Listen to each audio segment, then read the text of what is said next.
Paris ऑलिम्पिकमध्ये पुरुष hockey संघाने कांस्य पदकाला गवसणी घातली।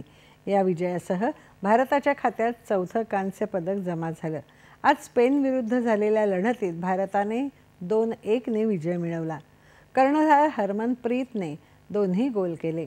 ऑलिम्पिक स्पर्धेत भारताचं हॉकीमधलं सलग दुसरं कांस्य पदक आहे।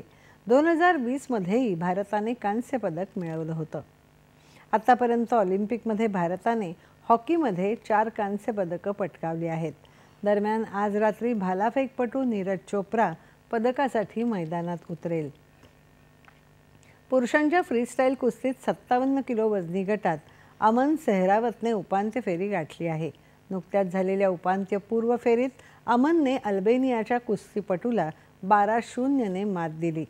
महिलांचं कुस्तीतलं आव्हान मात्र आज संपुष्टात आलं। फ्रीस्टाईल 57 किलो वजनी गटात अंशु मलिक 16व्या फेरीत बाद झाली। अमेरिकेच्या खेळाडूंनी अंशुचा 2-7 ने पराभव केला। गोल्फमध्ये एकेरी स्ट्रोक प्लेमध्ये अदिती अशोक आणि दीक्षा डागर यांचा दुसऱ्या फेरीतला सामना सुरू आहे। ॲथलेटिक्समध्ये 100 मीटर अडथळ्याच्या रेपो रेंज प्रकारात ज्योती यरार्जीला पराभवाचा सामना करावा लागला।